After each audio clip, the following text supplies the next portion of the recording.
سوال یہ ہے کہ مجھے علماء کرام سے یہ معلوم کرنا تھا کہ ہمیں دین میں رشتہ داروں سے صلح رحمی کرنے اور جو تعلق توڑے اس سے جڑے رہنے کا حکم ہے۔ اب ایسے رشتہ دار جو نہ ملنے میں پہل کرتے ہیں اور جب ہم خود ملاقات کریں تو گلے شکوے اور بدگمانی کا کھل کر اظہار کرنا شروع کر دیتے ہیں، یقیناً ایسے رشتہ داروں سے ملنے میں اپنا دل ہی خراب ہوتا ہے اور وقت بھی برباد ہوتا ہے، تو کیا ایسے رشتہ داروں سے قطع تعلق کرنے کا کوئی گناہ ہوگا یا نہیں، اور اس حوالے سے کیا اسلامی تعلیمات ہیں؟ مہدی صاحب آپ سے شروع کرتے ہیں، بسم اللہ، آپ تینوں کی اجازت سے۔ جی بسم اللہ الرحمن الرحیم۔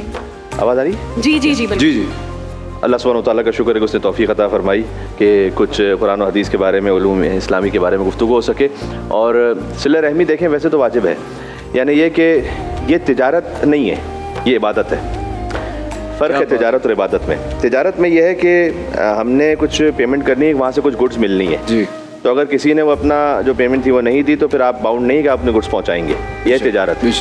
عبادت یہ ہے کہ انہیں اپنا جواب دینا، آپ نے اپنا جواب دینا، اکاؤنٹیبلٹی اپنی اپنی ہے۔ جی زبردست۔ یہ نہیں ہے کہ وہاں سے کوئی طرف مقابل سے ہوگا تو میں نے کرنا، یہ تجارت نہیں ہو رہی، سبحان اللہ، یہ عبادت ہو رہی ہے۔ جی، تو عبادت، اور اللہ سبحانہ و تعالیٰ نے کہا بھی تھا خود پہلے ہی، ابلیس سے ہی بات معاملہ ہو گیا تھا کہ جب اس نے کہا یہ ایک سجدہ میں نہیں کروں گا آدم علیہ السلام کو، پھر اتنے سجدے کروں گا جو کسی نے نہیں کیے ہوں گے روئے زمین پر، یہ ایک معاف کرتے ہیں مجھے۔ کوانٹیٹیولی تو بڑی اچھی آفر ہے کہ ایک سجدے کو معاف کر کے اللہ تعالیٰ 10 لاکھ سجدے اسے کروا لیتا۔ اللہ نے کہا نہیں، عبادت وہ ہے، وہ نہیں ہے جو تو چاہے، عبادت وہ ہے جو میں چاہوں، عبادت وہ ہے جو میں چاہوں۔ تو اگر اللہ سبحانہ و تعالیٰ کی جانب سے حکم ہے تو بالخصوص اس میں پریکٹیکلی اسپیکنگ، بالخصوص جو ہمارے بالکل بلڈ ریلیشن میں، سب سے پہلے تو والدین آ گئے۔ جی، والدین کا تو حق وہ ہے، چلتی پھرتی ہوئی آنکھوں سے اذاں دیکھی ہے، میں نے جنت تو نہیں دیکھی ہے، ماں دیکھی ہے، تو جس کے قدموں کے نیچے جنت ہے، تو ان کا حق تو کبھی ادا ہو ہی نہیں سکتا۔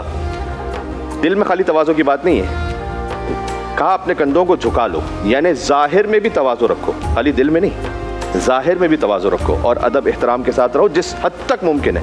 وبالوالدین احسانا، یہ سب مشہور آیت ہے۔ فقط اللہ نے اپنی عبادت کے ساتھ جس کا ذکر کیا ہے وہ والدین ہے۔ اللہ اپنی عبادت میں کسی کو شریک نہیں کرتا، کیا بات ہے۔ لیکن وقضا ربک، اللہ کا یہ فیصلہ ہے کہ لا تعبدوا الا ایہ، اللہ کے علاوہ کسی کی عبادت نہیں کرنا، وبالوالدین احسانا، اللہ کی عبادت کے ساتھ جس کا ذکر ہے وہ والدین ہے، والدین کے ساتھ نیکی کرنا جس حد تک ممکن ہو سکے۔ تو والدین کے ساتھ جو ایک تعلق ہے، اب ان کی جانب سے کتنی بھی بظاہر جفا ہو جائے، وہ تو اجازت ہی نہیں کہ ان سے کوئی تعلق توڑا جا سکے۔ پھر اس کے بعد مرحلہ آ جاتا ہے بھائی بہنوں کا، ان کا حق ہے، بلڈ ریلیشن ہے۔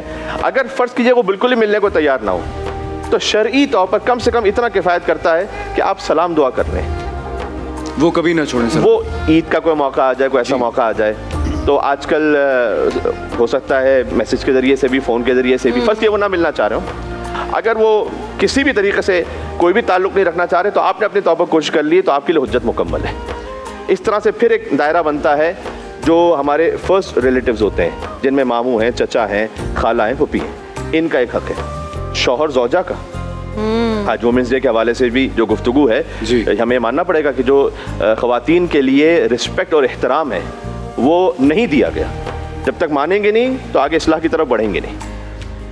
ایک خاتون جب بچپن میں ہے تو باپ کے لیے برکت کے دروازے کھول دیتی ہے، کیا بات ہے، بیٹی کی صورت میں۔ جی ہاں۔ جب جوان ہو جائے تو شوہر کے ایمان کو مکمل کر دیتی ہے، واہ، اور جب ماں بن جائے تو قدموں کے نیچے جنت آ جاتی ہے۔ کیا بات ہے۔